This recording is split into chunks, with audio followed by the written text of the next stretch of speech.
Mauro, ¿cuál es su apellido?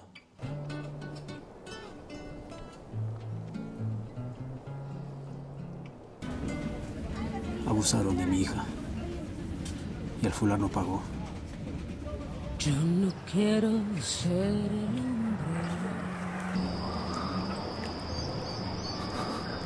que se ahoga en su llanto.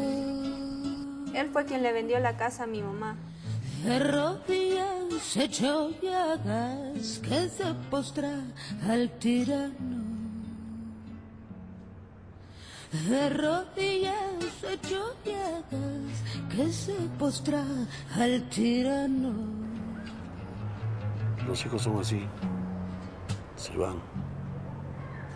Yo quiero ser como el viento que recorre continentes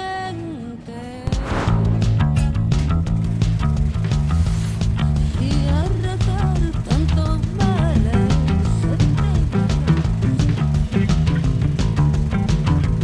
Gracias, Luis, por tu presencia. La idea siempre en los cineforums es que el público haga las preguntas. Yo quisiera hacer una o dos preguntas generales a nuestro invitado y nos encantaría que participara el público presente, más que yo realmente. Entonces la primera pregunta que quisiera hacerle a Luis es, teniendo en cuenta acá en este año en el Cineforum hemos tenido otras dos producciones de Huancayo. Nos han acompañado los cineastas Jacqueline Riveros y Wari Gálvez, cada uno con un discurso cinematográfico distinto. Jackie desde lo fantástico, lo sobrenatural, y Wari desde la mirada documental. Pues esto dista de esta experiencia audiovisual que nos ha presentado Luis. Bueno, quisiéramos que nos dieras quizá un breve perfil de cómo es el cine en Huancayo, en Junín, y cuáles son sus vías de distribución tradicionales, tomando en cuenta que El Viaje Macho es la primera producción huancaína que sea distribuida comercialmente en Lima. Por favor, Luis, adelante. Bueno, Jorge, muchas gracias por brindarnos a la película y a mí la oportunidad de que sea mostrada en esta sala. Gracias a todas, a todos ustedes por haberse dado el tiempo de venir, de donde hayan venido. Gracias, en verdad. Es importante que la respuesta de las películas tenga el visionado, la observación, la contemplación, la crítica de un público, ¿no? Y eso, en verdad, a los cineastas, no solo a mí, sino al grupo humano que hace la película, lo retroalimenta, le da una energía muy bacán. Y otra de las cosas es que siempre que he venido a esta sala era una de mis metas, de mis pequeños o grandes sueños, poder mostrar una película. Y nada, yo estoy muy contento.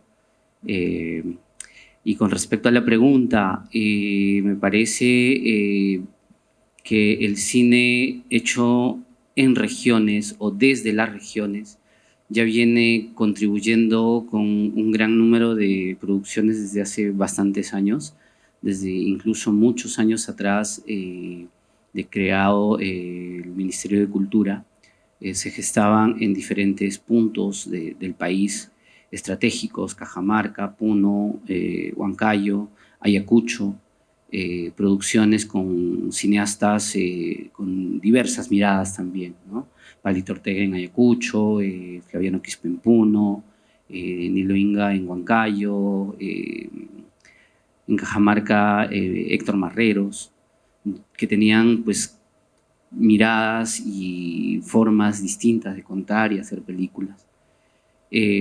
Nosotros que nos formamos en las escuelas de cine, que tuvimos formación cinematográfica, ya empezamos a ver desde nuestras miradas, realidades, de nuestros mismos procesos, cómo hacer estas películas. Y particularmente en Huancayo, ya en la época en la que yo empecé a trabajar. De hecho, mi primer cortometraje lo hice el 2008, en Huancayo también, y lo hice netamente en cine, en 16 milímetros. Lo filmé con el gran director, el gran Jorge Viñati, que fue mi director de foto.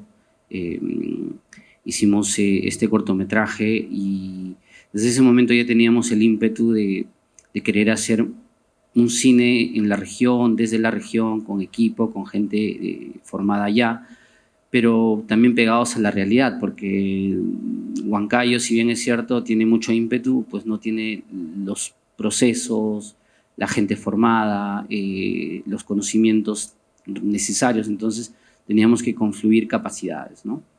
Y sin embargo, pues encuentras mucho talento allá que empezaron a tener desarrollo de proyectos y finalmente las películas que vinieron a estrenarse, ya varias de ellas, ¿no? La película de Jackie, de Wari, la de Hans Matos también, que está ahora en proceso. Se estrenó una película, Peso Gallo, hace poco en el Festival de Lima.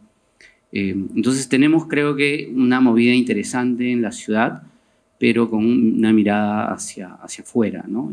Ampliada. Excelente. Bueno, tengo varias preguntas, pero como dije, sería mejor que el público dé la pauta. Adelante, por favor. Ya, ok. Señor Basurto, felicitaciones de parte del Grupo Cultural Derecho y Arte. Hace algún tiempo estamos siguiendo su trayectoria y gracias. Ajá, mejor. Yo quisiera preguntarle, usted como director y guionista, ¿verdad? Generalmente siempre hay un conflicto entre estas dos tareas, según algunos entendidos, porque a veces el director está limitado, ¿no?, en su visión a lo que un escritor puede realizar. ¿Cómo pudo usted realizar esa tarea? ¿Le es fácil a usted? ¿Qué nos puede contar? ¿Qué podemos aprender sobre esta experiencia de ser director y guionista? Lo segundo es una curiosidad personal. Hay una escena en la película en la que los dos personajes se separan, es la escena del camino, ¿no? Me llamó mucho la atención porque en realidad no hay una despedida allí, ¿no? Vemos a un personaje que se encuentra con su hija, que hasta ese momento era un personaje ausente, ¿no?, y querido, y luego simplemente se corta, ¿no? Y finalmente, espero que con esta pregunta ya pueda yo satisfacerme. La tercera pregunta es respecto al mensaje social de la película, ¿no? Vemos la descripción final, las humillas sobre la inocencia de las personas. Por supuesto, es una realidad de nuestro país. ¿Qué ha querido en esencia usted transmitir, ¿no?, al Perú respecto a este aspecto, este tema poco tratado en algunos lugares, ¿no? Gracias por la respuesta. Gracias por las preguntas. El ser guionista y ser director en el país es muy común, es como una cuestión más bien natural. No es como en otros lugares donde la industria sí es realmente industria. Los guionistas son los que ofrecen los proyectos, los guiones, las historias, y los directores, con su mirada audiovisual, del lenguaje cinematográfico, aplican. En países donde el cine está siendo emergente, está siendo recién un germen, nosotros no tenemos industria. Recién hace unos 10, 15 años que estamos generando una gran cantidad de producción, pero estamos recién empezando.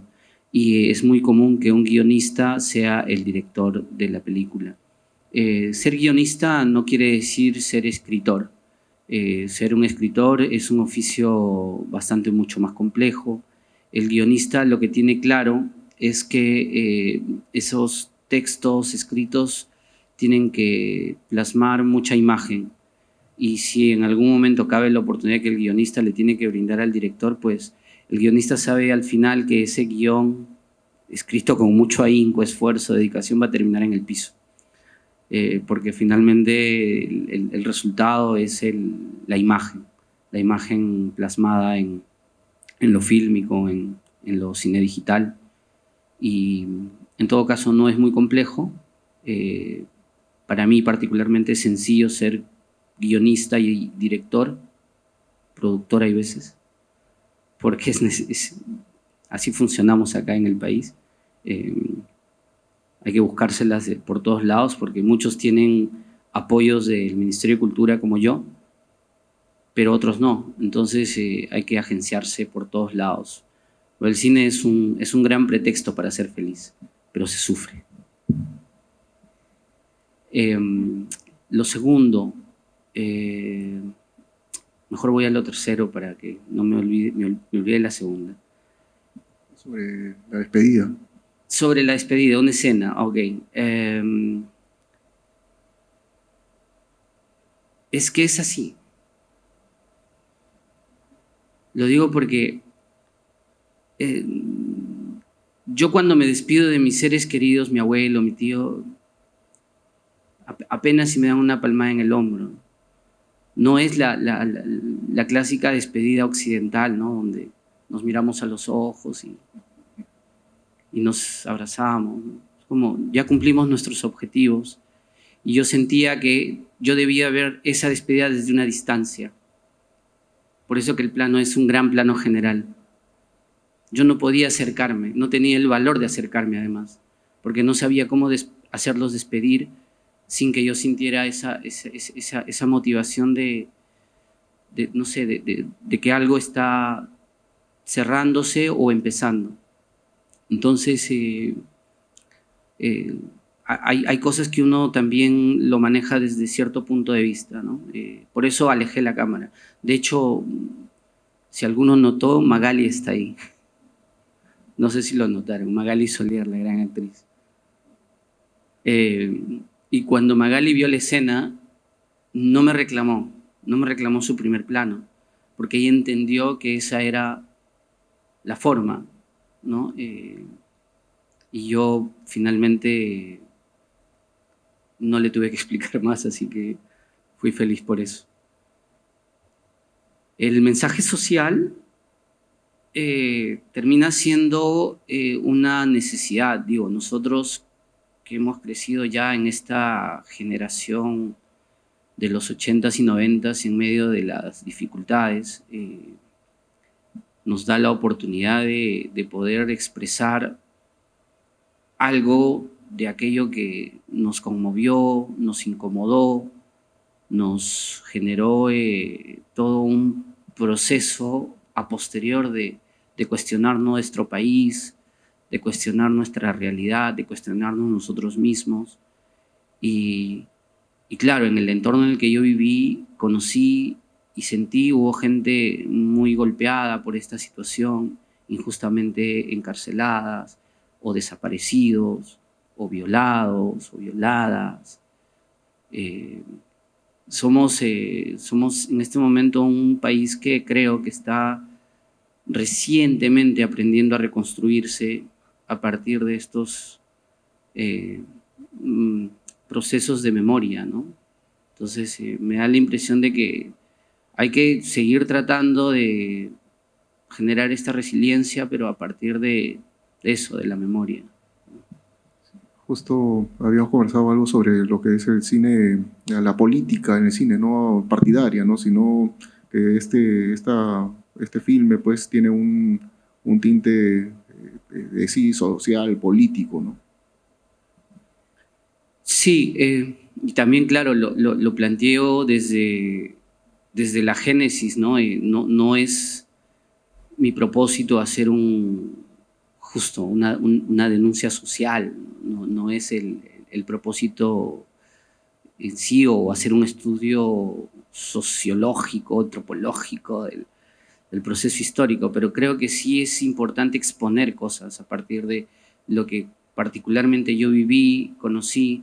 O sea, el 85% de lo que está ahí son aspectos que realmente he conocido, he vivido, he apreciado y he tenido oportunidad de procesarlo y posiblemente sí, pues tenga cierta verdad de todo ese proceso, Cinematográficamente creo que, y les agradezco nuevamente, en verdad les agradezco que tengan la paciencia de haber visto la película, pero siento que sí, hay gente que entiende y que la mirada que yo quise plantear con esta película realmente llega a su objetivo, ¿no? Que es exponer a partir de una historia, de una narración, de un proceso,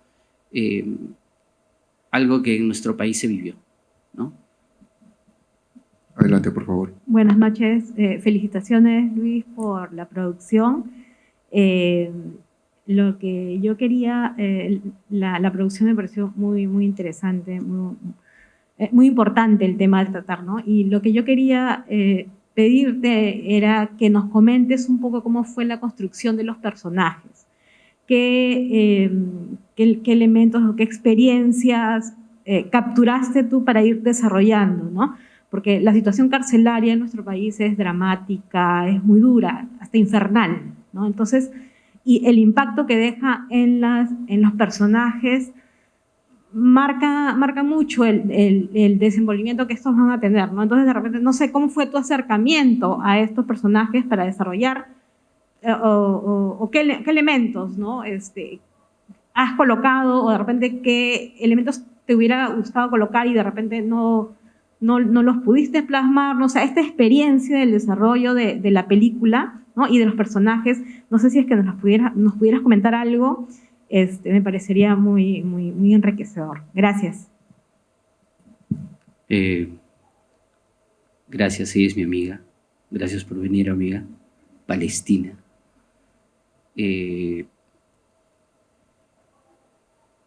La construcción de los personajes tiene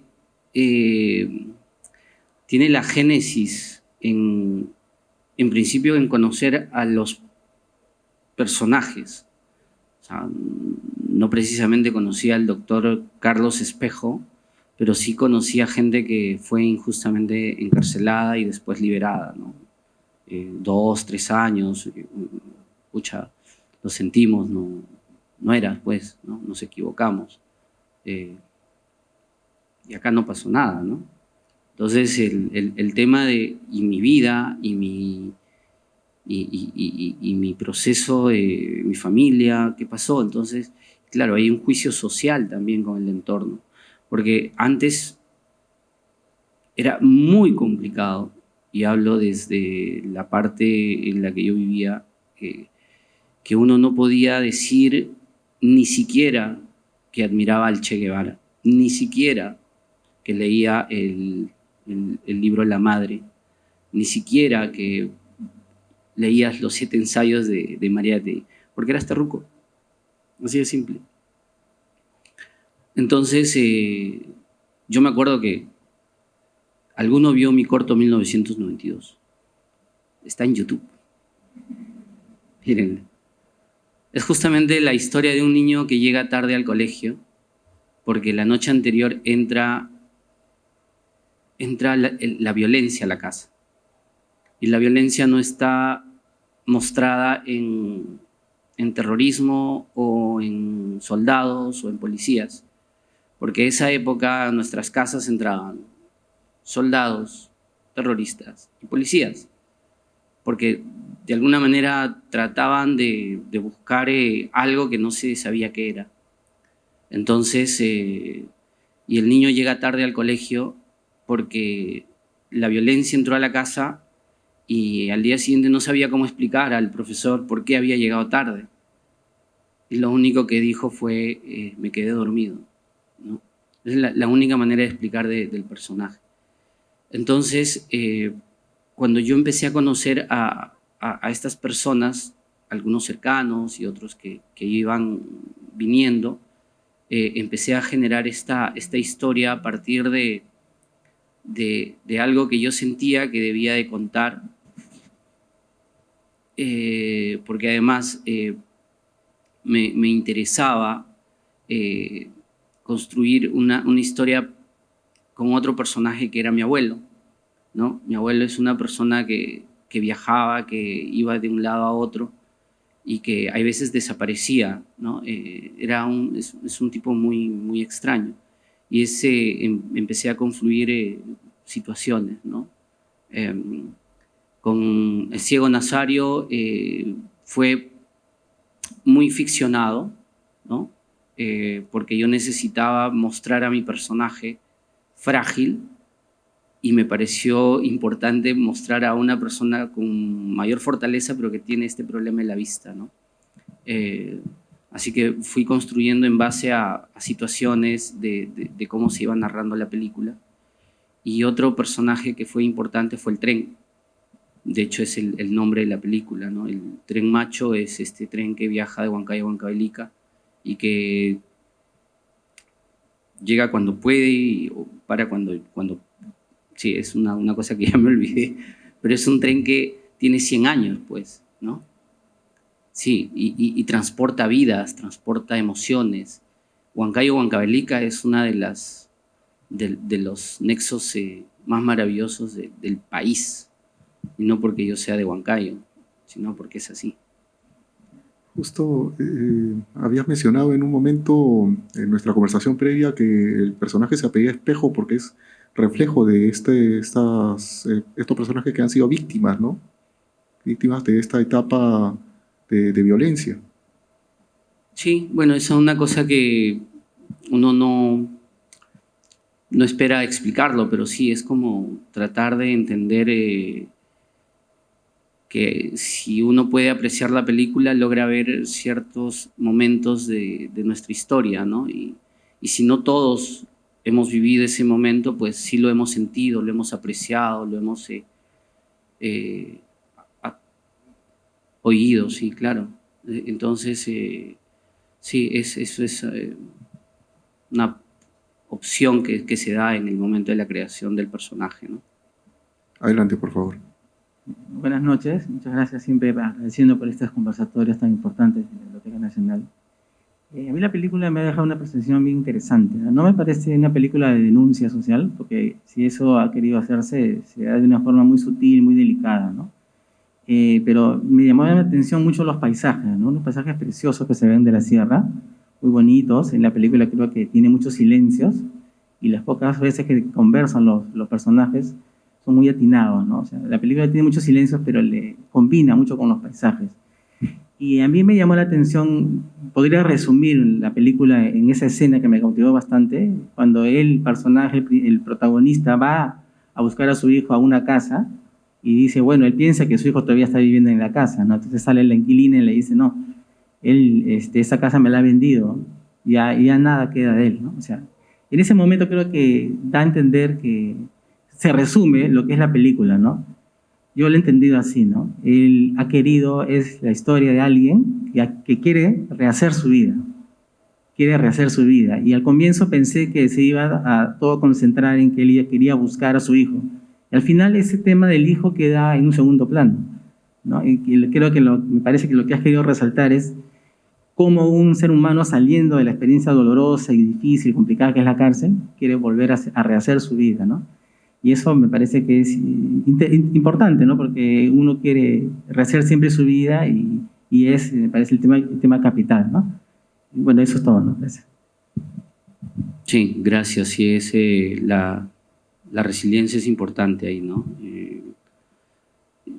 En verdad, el tema de la búsqueda del hijo no es que queda en un segundo o tercer plano. Él siempre está queriendo encontrar al hijo. Pero es difícil, pues, ¿no? El personaje es muy difícil, así que, nada, muchas gracias por tu apreciación. Hola, buenas noches. ¿Qué tal? Tú mencionabas el hecho de que tu película no busca un enfoque sociológico, antropológico, para explicar un contexto, un fenómeno, pero me preguntaba por el lado, ¿cómo construiste el guión? ¿Cuál fue para ti lo más complicado? ¿Cómo encajaste las escenas para que, digamos, no sea tan explícita una denuncia social, o de repente cómo manejaste las situaciones para que lo entendamos desde otra perspectiva, ¿no? Y otro comentario es tu amigo John Arrospi de Linares me mandó saludos para ti, me comentó que hoy día hubiera gustado estar acá viendo tu película, no está en Indonesia, me escribió ya temprano que me mande saludos. Eso es todo, gracias. Grande John, donde estés. amigo del Chaplin.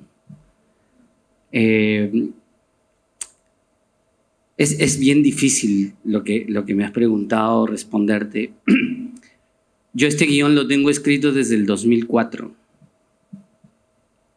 Lo apliqué al Festival de Cine Pobre Jíbara el 2006, donde fui invitado por el guión.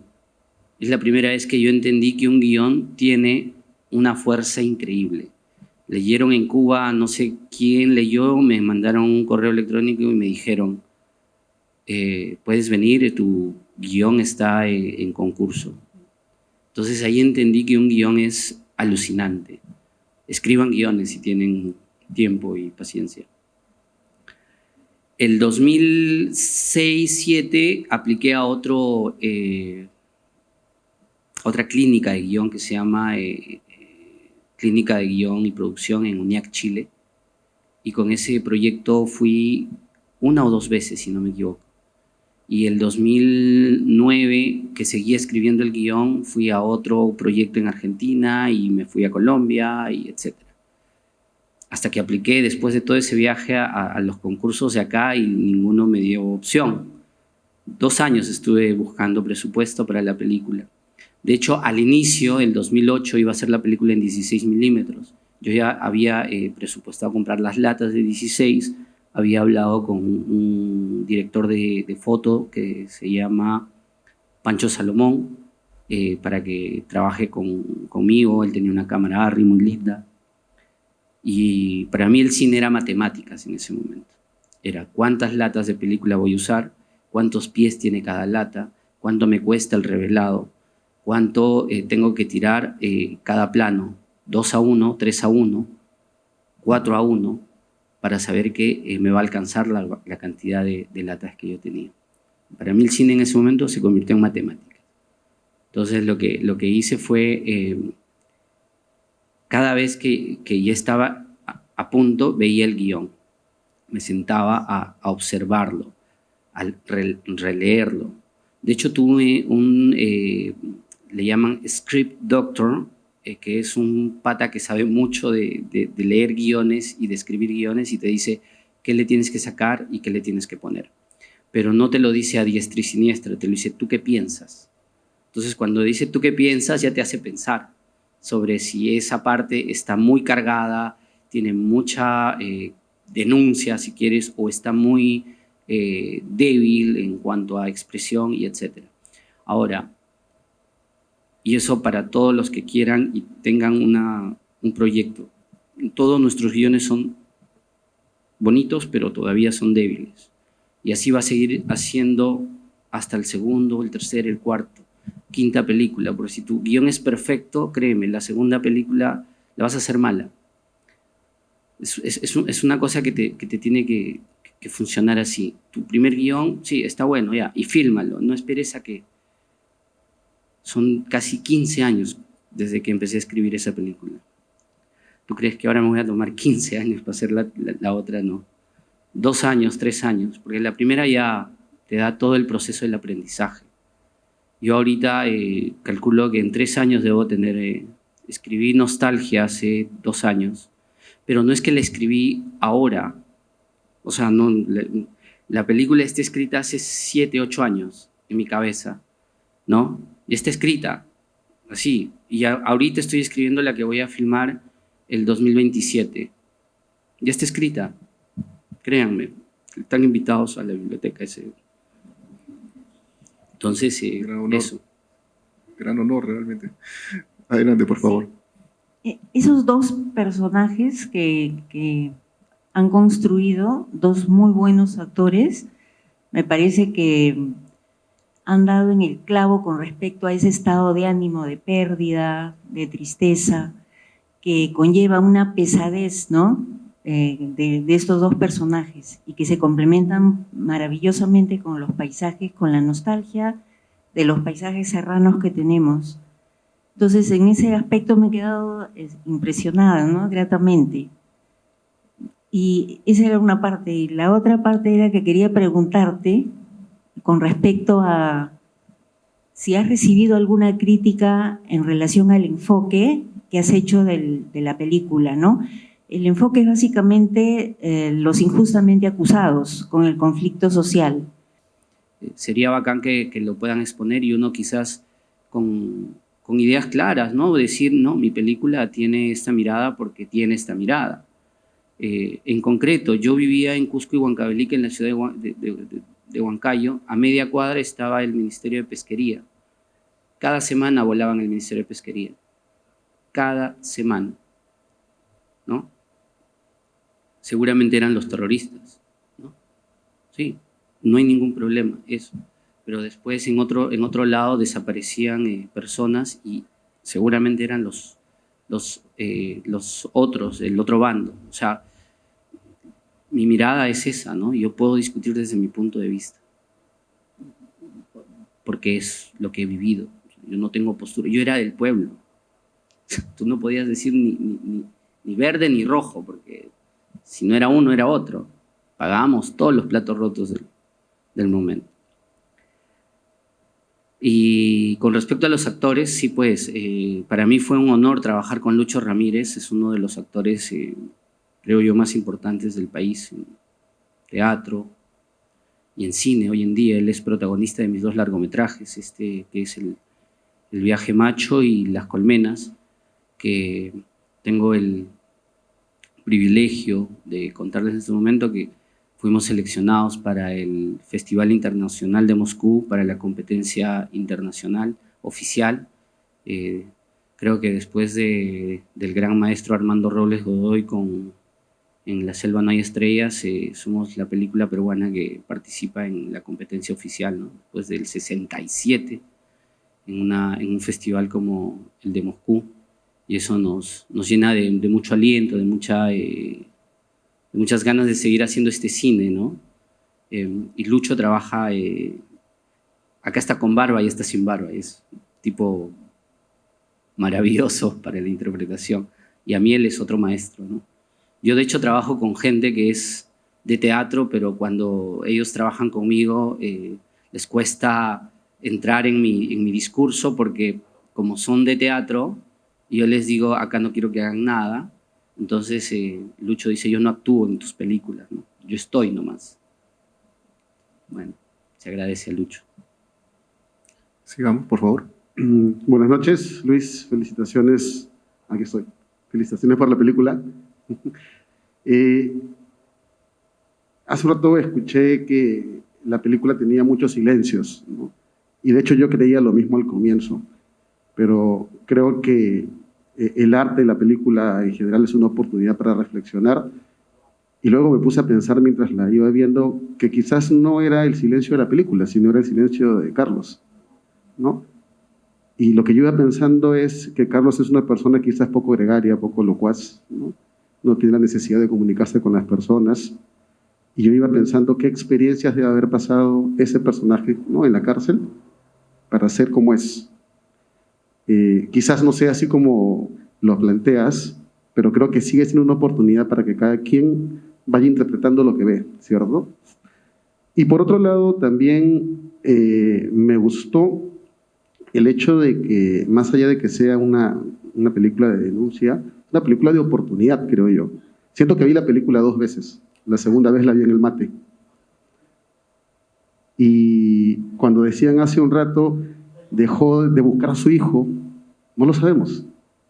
Quizás esa última escena que no estaba en el mate es el final abierto que queda y que tenemos que interpretar como la oportunidad que tiene Carlos y lo que representa para que más allá de la historia que tiene, sienta que todavía no ha cerrado el final, ¿cierto?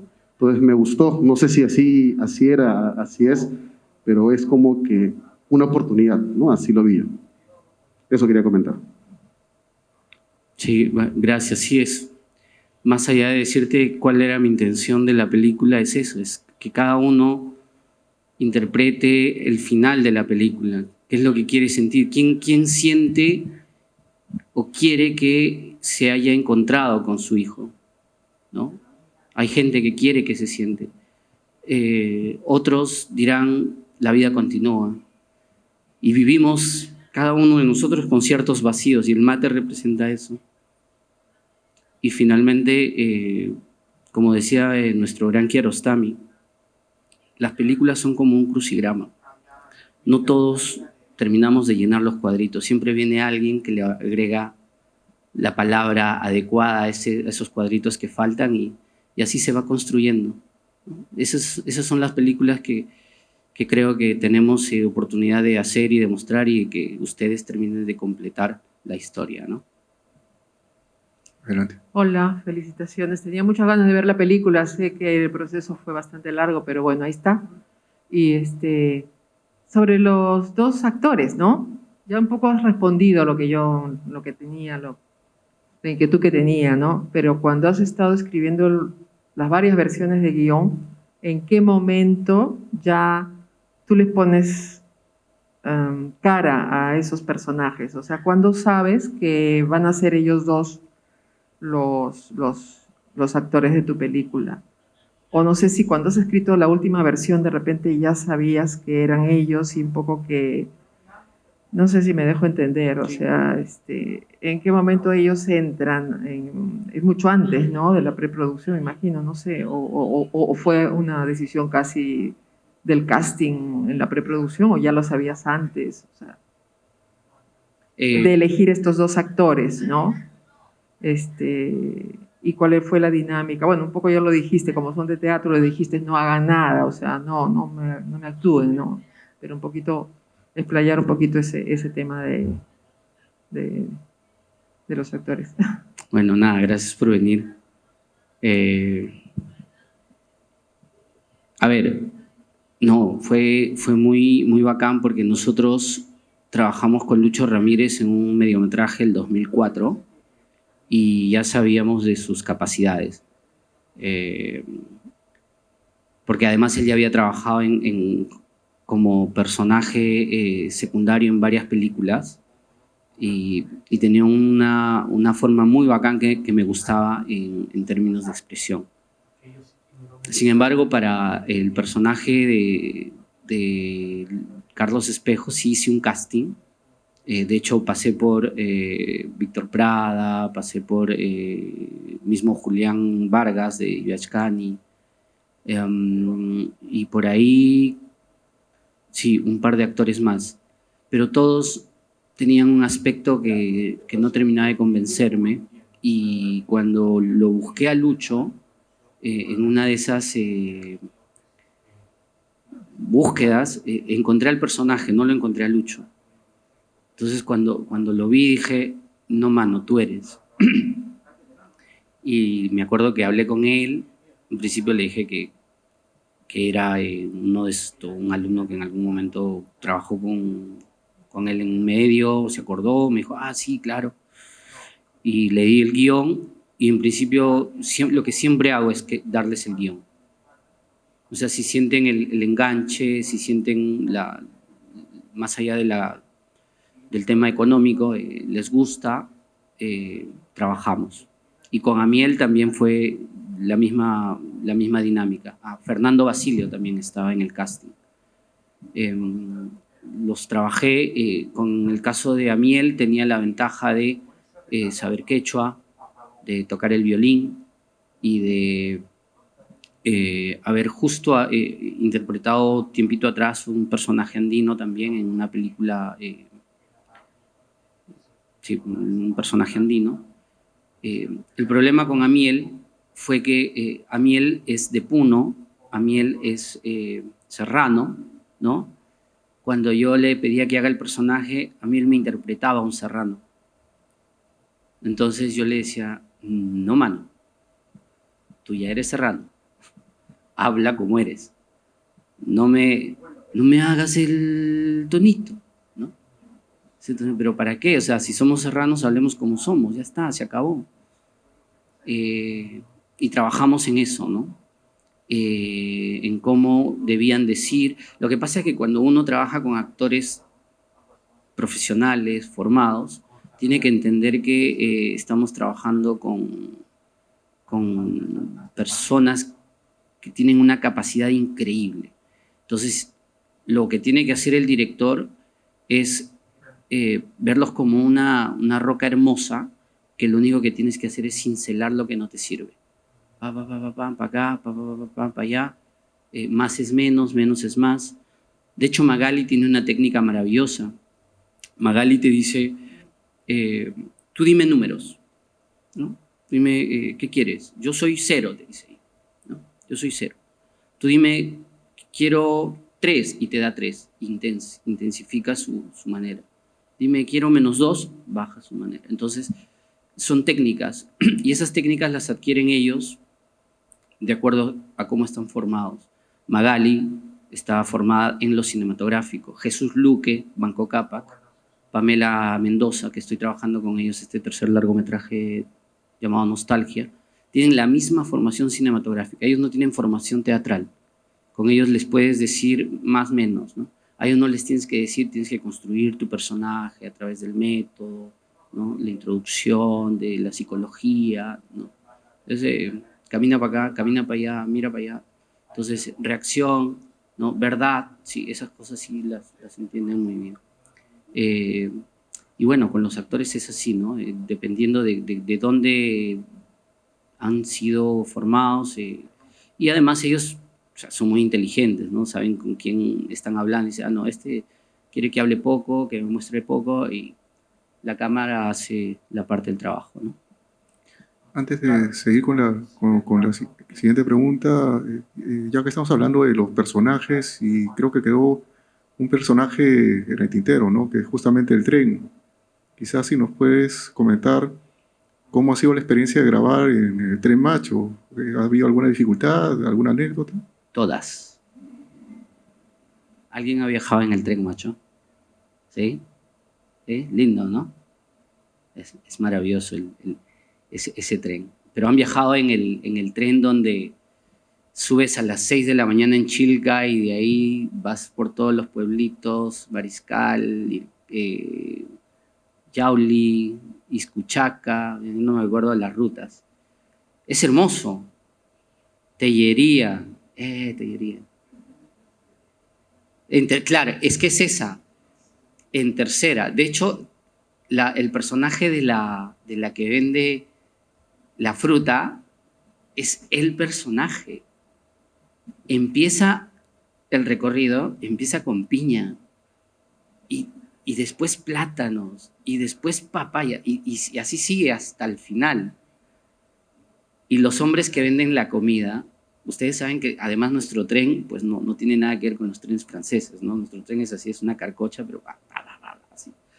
Y los que venden comida, porque adentro te preparan lomo saltado, caldo de cordero, mondongo, lo que ustedes quieran. Mondongo es lo que acá llaman patasca. Voy a hacer un documental, se llama mondongo, no patasca.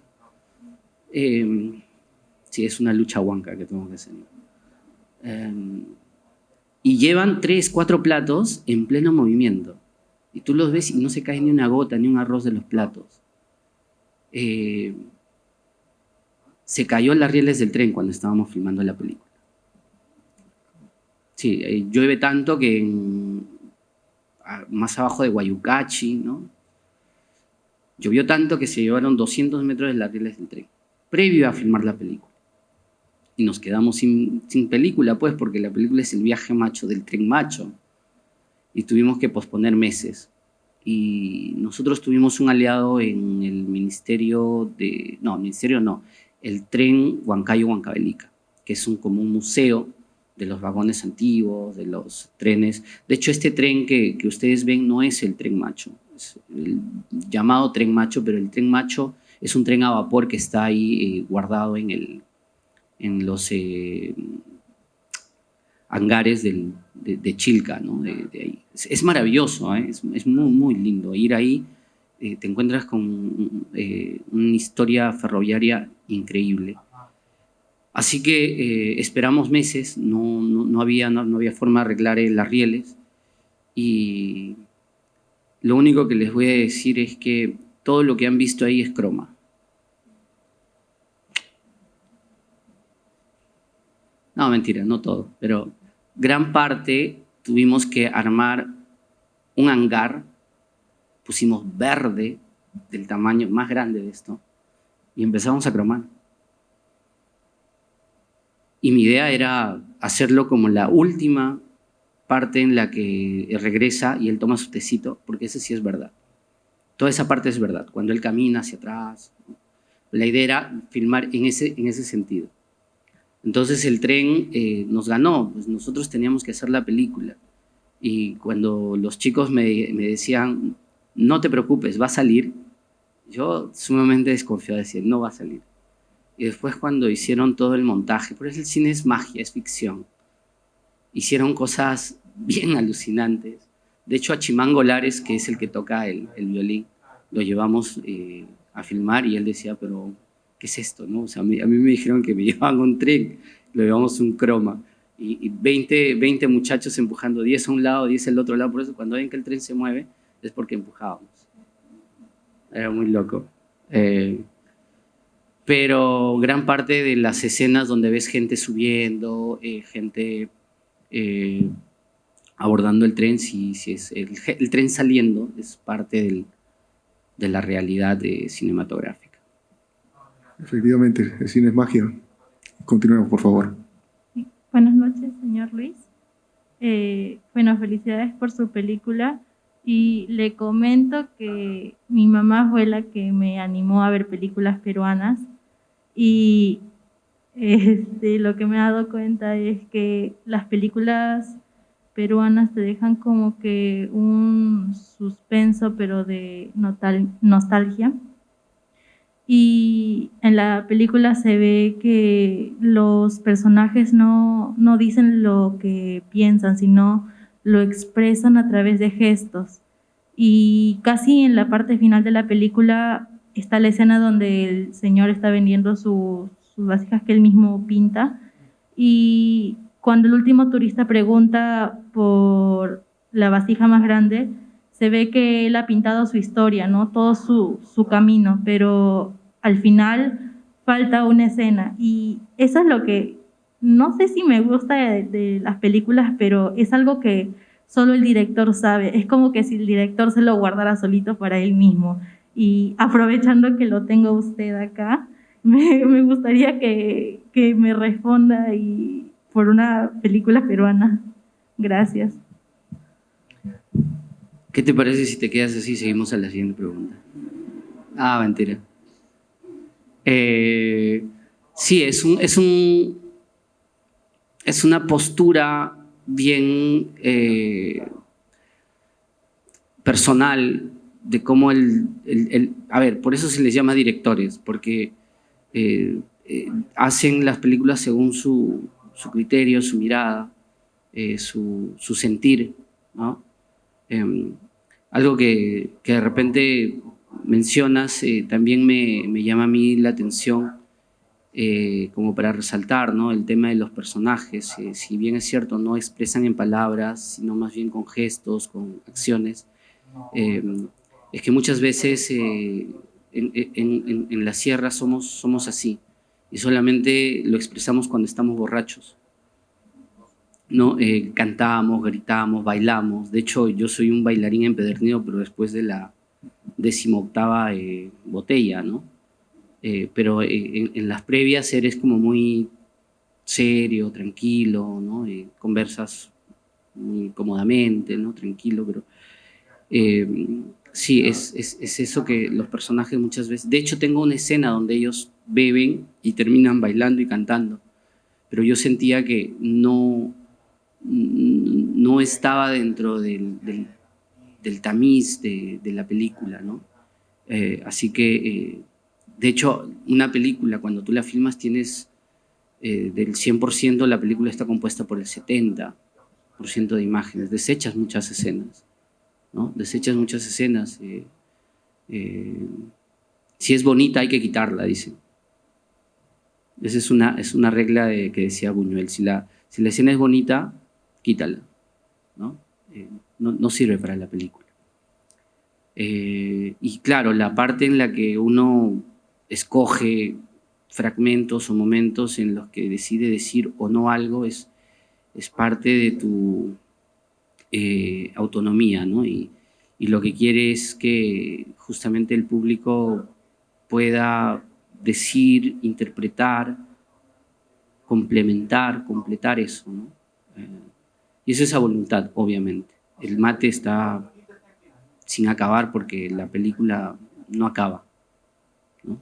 El cine no acaba, el mate no acaba, la vida no acaba.